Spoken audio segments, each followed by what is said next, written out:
Muchas gracias, Patricio. Qué gusto verlo y saludarlo. Espero se encuentre muy bien usted. El gusto es mío, Stalin, tener este contacto con ustedes, con Atalaya y el programa Sin Amarles. Muchas gracias por la entrevista. Bien, vamos un poco desde lo conceptual para llegar a lo particular en un análisis por su experiencia de lo que pasa en los temas laborales en el país, pero fundamentalmente con el Código del Trabajo. Este es un código que se ha intentado por varias vías, ¿no? Crear un nuevo, sustituirlo para tener un nuevo código laboral. Todos han perecido en el intento.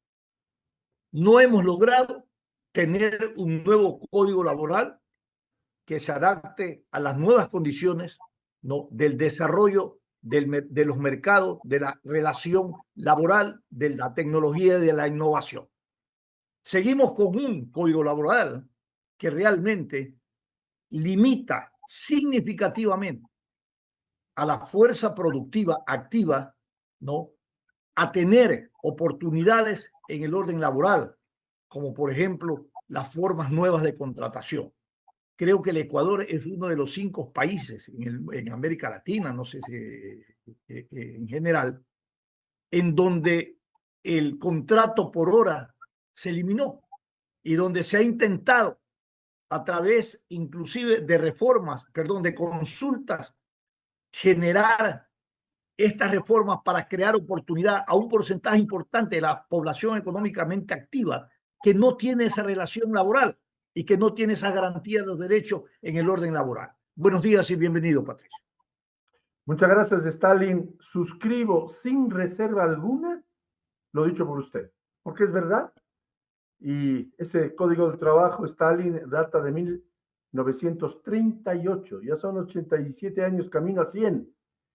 Yo presenté, o el gobierno del presidente Lazo, yo como su ministro de Trabajo, presentamos un proyecto de nueva normativa laboral el 21 de septiembre del 2021.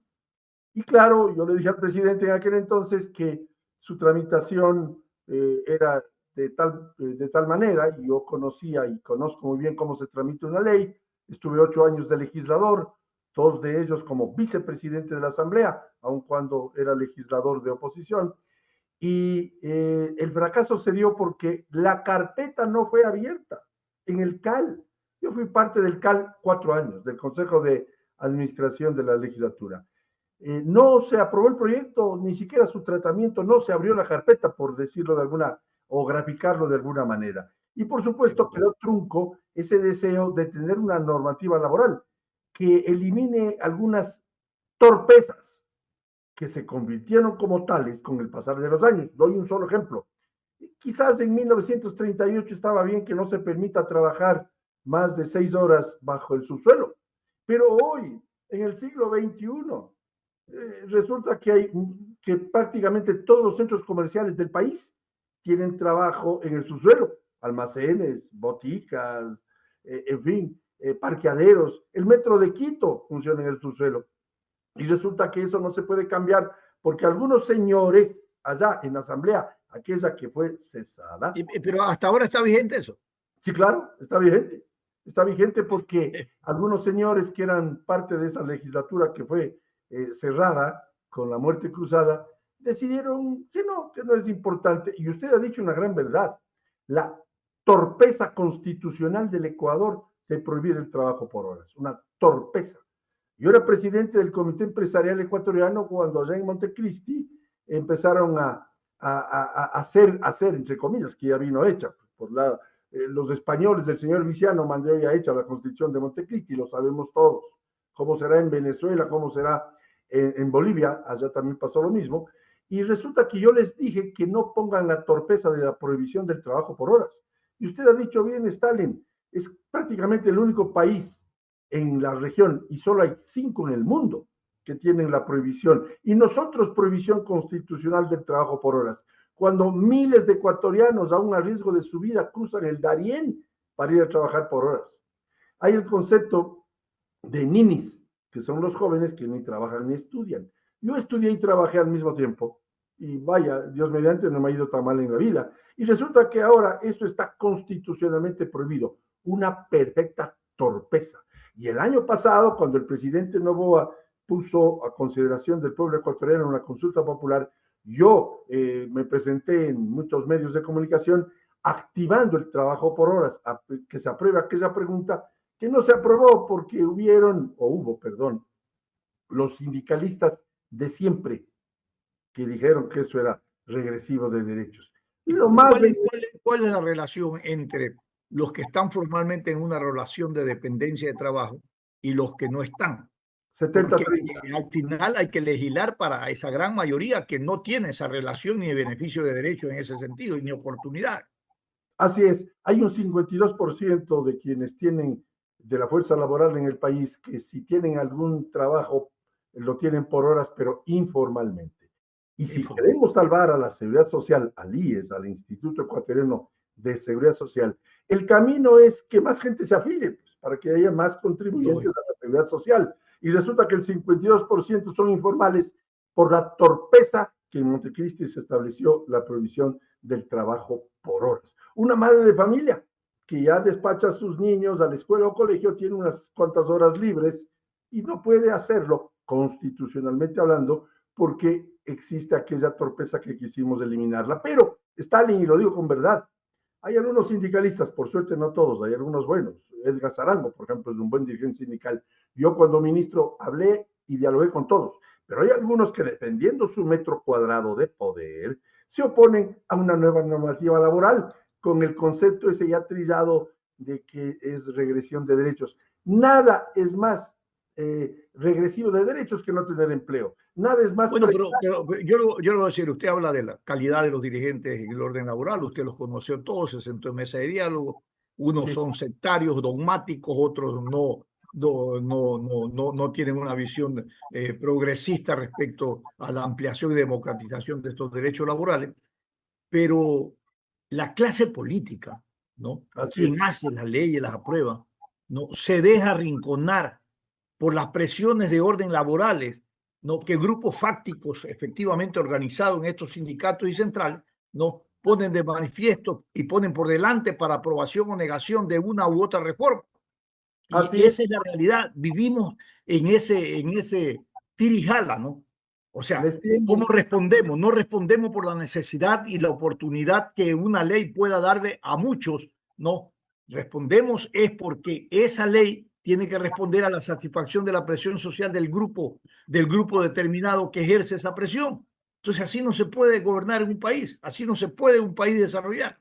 Así es, por eso mandamos el proyecto de ley y los sindicalistas, aquellos, los líderes sindicales que defienden su metro cuadrado con una ceguera brutal, convencieron a aquellos que les tienen cortado el ombligo de que es mejor no calificar el proyecto porque estamos bien. Haciendo un ejemplo futbolístico, Stalin con su venia, si un equipo de fútbol viene perdiendo todos los partidos, ha de cambiar de estrategia. Pues. Y resulta que Ecuador tiene años sin generar empleo, años, lustros, y no cambiamos de estrategia porque a los dirigentes sindicales, no a todos, algunos no les da la gana. Y algunos políticos se amedrentan frente a ello. Nosotros no nos amedrentamos, presentamos el proyecto y claro, enseguida salieron a decir que esto era precarización del trabajo. Stalin, nada es más precario que no tener empleo. No tener trabajo. Claro, yo les decía a aquellos sindicalistas que se oponían que ¿cuántos premios Nobel de Economía tenemos en el Ecuador? ¿Cuántos? Y resulta que estos Nobel, entre comillas, en este ejemplo, dicen que lo mejor es no tener trabajo por horas, no tener arbitrajes internacionales, porque nosotros nos bastamos, eso impide la inversión extranjera y la generación de nuevos emprendimientos, por tanto, la generación de nuevas fuentes de trabajo y empleo. Pero ahí seguimos con esa ceguera. Y déjeme anotarle algo más. Esos dirigentes sindicales, usted y yo sabemos quiénes son eternos, eternos. Ya tienen 20, 30 y hasta 40 años de dirigentes sindicales. Y sin embargo, cuando se habla de la alternancia en el poder, para ellos está bien, menos para sus puestos de dirigentes sindicales. Yo recuerdo en el año 2002, 2003, había un acápite que decía que los dirigentes sindicales de una empresa pública, decía que los dirigentes sindicales tienen 40 horas semanales libres para actividades sindicales. 40 horas semanales libres. solo iban a cobrar el cheque. Si eso seguiría vigente en esa empresa pública, hoy ya no, ni siquiera tendrían que ir el 30 de cada mes a cobrar el cheque, sino que les darían transferencia. Claro, Increíble. lógico. Y claro, nosotros cuando queremos modernizar, saltan estas gentes. Y hoy están en contra de esta ley que se aprobó el 26 de junio nomás, referente a las evaluaciones de desempeño de los funcionarios públicos. Esta es la ley de integridad pública. A Así eso es. me iba a referir. No se puede poner en vigencia un nuevo código laboral. Sin embargo, los parches están en el orden del día. Cada cosa y cada vez a través de otra ley se pone una disposición. Por ejemplo, ahora con la ley de integridad pública es un popurrí que incorpora cuestiones de orden laborales y un poco por ahí es el cuestionamiento de que hay algunas inconformidades e inconstitucionalidades respecto a este proyecto. Y ahí, por ejemplo, hay el problema de la evaluación de la excelencia de los funcionarios públicos en el Estado. Pero la evaluación a eso ha existido. Yo he sido funcionario público y cada año Todavía. se evaluaba. No, Claro. ahora la diferencia es que son 2 veces al año. Así es, pero aquí lo que más me alerta y me preocupa, Stalin, es que ya escuché a algún dirigente sindical o dirigente femenino que decía que esto traerá por consecuencia despidos. Es una tácita aceptación de que hay funcionarios que no están haciéndolo bien. Es decir, eh, eh, quien tenga la conciencia tranquila, pues quien no debe, no teme. Pero ya están diciendo que esta evaluación, que como usted bien anota, Stalin, ya ha existido siempre, ahora que en vez de de una vez por año, será 2 veces por año, ya dicen que esto es regresivo de derechos. Perdóneme, pero en el sector privado se hace evaluación de desempeño todos los días. Y resulta que algunos se oponen a que se haga evaluación. Lo que está mal es que haya ese popurrí al cual usted ha hecho referencia en una ley, y yo creo que debería ser más ordenado el tema. Pero la estabilidad del trabajador se la cree el propio trabajador. Yo fui presidente del Comité Empresarial Ecuatoriano y no conozco a un solo empresario, uno solo, que contrate a alguien para votarlo, porque hay el costo de la curva de aprendizaje. Pero claro, esa estabilidad se la gana cada quien. Los parámetros de esa evaluación tienen que ser o estar establecidos en un reglamento, pero no es posible que a todo le digamos regresión de derechos. ¿Por qué no vamos de frente? ¿Por qué no vamos de frente y hacemos una reforma profunda a un código laboral obsoleto y caduco que tiene 87 años de vigencia? Es que es lo que debemos de hacer. Claro. Es allá donde debemos de poner nuestro norte laboral, de las relaciones laborales en el país. Y Pero cuando hablamos, todo intento termina en intento. Aquí no se puede, no se logra, inclusive con consultas, y se ha negado en consultas algunos aspectos fundamentales. claro. Y el año pasado no solamente que se negó el trabajo por horas, porque los sindicalistas, eso sí, son muy hábiles para convencer que el trabajo por horas es regresión de derechos, sino que se negó la existencia de arbitrajes internacionales. Déjenme hacerle un ejemplo futbolístico nuevamente, Stalin. ¿Qué le parecería a usted que en el partido Barcelona-Emelec el árbitro sea de Emelec? No está bien. Y resulta que cuando una empresa extranjera, francesa por ejemplo, contrata con el Estado ecuatoriano, si es que hay divergencias, el árbitro es el Estado ecuatoriano, el propio Estado ecuatoriano. Entonces ese inversionista prefiere invertir en el Perú, en Chile o en Colombia. Entonces no viene la inversión extranjera al Ecuador, se genera menos fuentes de trabajo y empleo, pero nos oponemos, dizque por soberanía.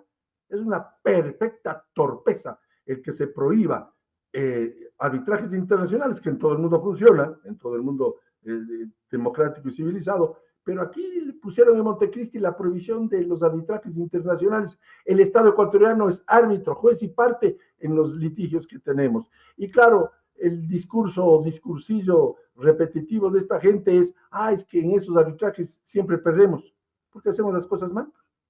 Pero lo primero es tener una posibilidad de generar seguridad jurídica al inversionista internacional y al nacional también, para que haya fuentes de trabajo y empleo. Esas dos preguntas fueron derrotadas el año pasado en la consulta popular y muy pocos luchamos, entre ellos yo, a favor de que se apruebe arbitraje internacional, trabajo por horas, reformas al Código del Trabajo. Ojalá se lo haga porque no es posible, y usted lo decía muy bien, que los políticos estén cortados del ombligo por unos cuantos sindicalistas o líderes sindicales, pocos, pero que defienden su metro cuadrado de poder. Correcto. Ahora, ¿cuál sería el mecanismo para hacer, poner en vigencia estos planteamientos del arbitraje internacional, por ejemplo, nuevamente retomar el contrato de trabajo por horas? Hay que ir, ¿qué? Una nueva consulta. Lo ideal es lo que nosotros estamos planteando, cambiar el código orgánico de Sí, raíz, sustituirlo. así Pero es. eso no es posible. Vamos a ir con alguna reforma constitucional en ese orden. Se han hecho tantas reformas en los últimos 87 años y en ninguna de ellas se ha aprovechado el hacer una reforma, algo que sí vale la pena hacerlo. Pero es que solo 3 de cada 10 ecuatorianos tienen trabajo formal. El permitir el trabajo por horas hará que los informales se formalicen y tengan derecho, Stalin, a un 13º sueldo, 14º sueldo, vacaciones, fondos de reserva, adquirir una vivienda a través de un préstamo hipotecario, acceder a un préstamo quirografario, acceder a una atención de salud. Pero aquí no, todo decimos que es regresión de derechos. Y la única regresividad de derechos es aquella situación que no progresamos en relación a los países circundantes al Ecuador. Ahora, esta ley aprobada y que está vigente, la Ley de Integridad Pública, también aborda el tema de la jubilación patronal. Ahí hay voces que dicen que es regresivo en derecho, que Sí. un sinnúmero como siempre, ¿no? Los Así es. agoreros del desastre y aquellos que dicen que toda ley les está de alguna manera disminuyendo sus capacidades y sus derechos y su conquista. ¿Cuál es el alcance del tema de la jubilación laboral? Se van a hacer, según se nos ha dicho, mesas de trabajo y hasta octubre se tendrá lista una propuesta inherente a la jubilación patronal, una especie de fondo establecido por ambas partes, porque si seguimos con la jubilación patronal tal y como está, estamos matando a los trabajadores que están por cumplir 20 años de trabajo en una sola empresa, porque son despedidos, esa es la Son realidad. despedidos, claro, se quedan sin trabajo a la edad de 40 y 50 años. ¿Y dónde van a conseguir trabajo? Así es, no consiguen trabajo. ¿Y sabe usted a cuántos ecuatorianos beneficia esta jubilación patronal? Al 3,5%, Es versus el pequeñísimo. 96,5% que se ve mermado en las posibilidades de ser contratados porque existe la jubilación patronal. Esa jubilación patronal existía antes del Instituto Ecuatoriano de Seguridad Social cuando se llamaba Caja del Seguro y por eso se lo puso. Pero ahora resulta que hay dos jubilaciones, la del IES y la El patronal. IES. Claro, la Ajá. patronal, una colega suya, Stalin, Stephanie Spin, en alguna entrevista cuando yo era ministro, me dijo, esto de la jubilación patronal, ministro, ¿es una especie de despido anticipado? Mi respuesta fue, sí, funciona como una especie de despido anticipado, porque los trabajadores, bien lo anota usted, de 40, 45, 50 años se quedan sin empleo. Y los líderes sindicales siguen ahí, diciendo que eliminar la jubilación patronal será regresivo a derechos. ¿Y qué pasa con los derechos del 96,5% de la fuerza laboral que no se beneficia de esta jubilación patronal? Que servía cuando no había la jubilación del IES, pero ahora ya no. Ahora es un freno para la nueva contratación. Con los parches que se le está poniendo al Código de Trabajo, no lograremos un desarrollo sostenido, sustentable, ni crearemos las oportunidades para incorporar un gran sector, como usted lo analiza, de sectores que se le llama informal, que no tienen un trabajo adecuado, ¿no? Incorporar a la actividad económica productiva, que la demanda el país, porque el crecimiento económico demanda fuerza de trabajo, ¿no? Y evidentemente hay Claro. que establecer las nuevas formas de contratación en esas relaciones laborales. ¿Y qué es lo que decían? No, que es regresivo porque esas nuevas formas planteadas no contempla todos los derechos. Cuando se decía que sí, que todos contemplaban los derechos en el orden parcial por lo que estaban establecidos. Bueno, Así yo creo que no hay que dejar de insistir en Patricio Donoso, por su experiencia y su vocería, en ir a la creación de un nuevo código orgánico laboral. Así es. Mire usted, me tomo un segundo para decirle que hace pocos minutos relatábamos la barbaridad de que no se permite trabajar en el subsuelo más de 6 horas, cosa del siglo pasado.